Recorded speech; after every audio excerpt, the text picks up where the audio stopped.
Zimbabwe today received $31.8 million from the African Union as part of an insurance payout for the devastation the country suffered from an El Nino-induced drought.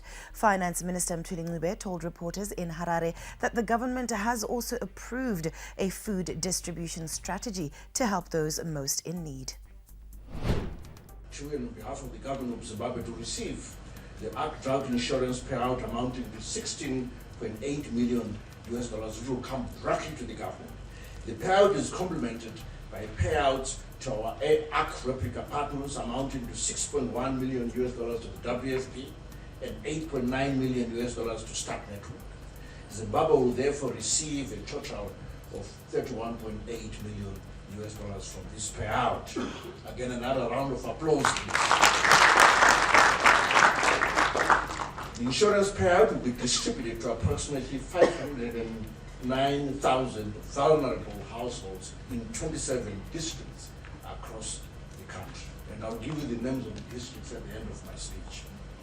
Honorable members, ladies and gentlemen, this payout will contribute immensely towards complementing the early drought response intervention measures which the government has put in place.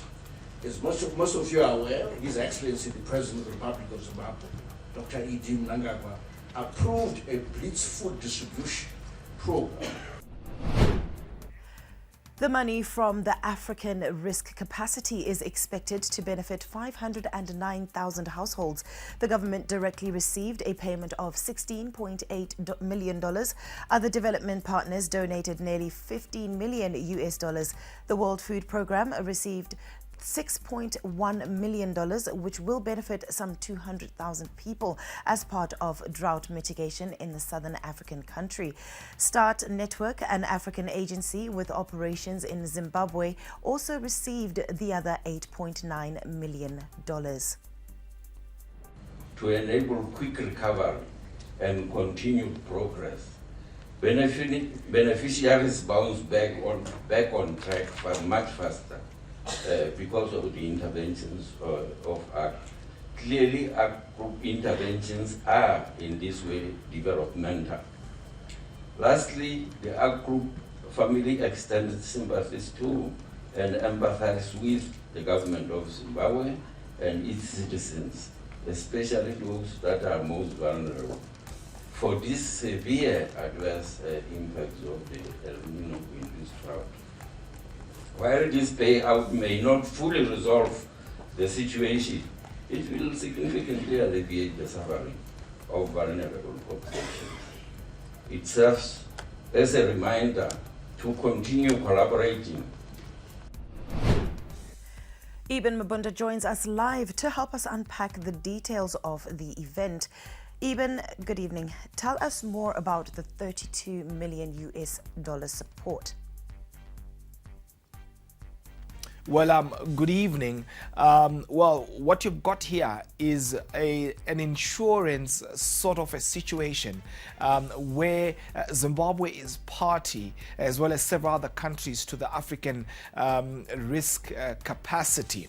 Now, think of it in the context of insurance where you are paying insurance premiums and then there is a medical emergency and you get attended to and all of your medical bills are paid for on the pretext of the insurance premiums that you were paying. That's the scenario you've got here, where Zimbabwe is party to the African risk capacity and has been making payments for its disaster preparedness or mitigation in advance. And so here you've got a payout owing to the El Nino-induced drought that has hit not just Zimbabwe but several other countries. And within that, a payment of $16 million has come through from the African risk capacity. But as that is happening, you've also got other development partners that have also seized the opportunity to make payments to Zimbabwe, or should I say to make donations to Zimbabwe, backed by Canada, Switzerland, as well as the Netherlands, who are responsible for the other $16 million. But it's important to know that the $16 the first one has been given to the government of Zimbabwe, which will then distribute that figure in the form of food aid. The other $16 will be distributed through the World Food Program, as well as another institution which will see to it that they distribute directly to the individuals spread across the country in need, of course, of food aid. Why is this important for Zimbabwe and Africa?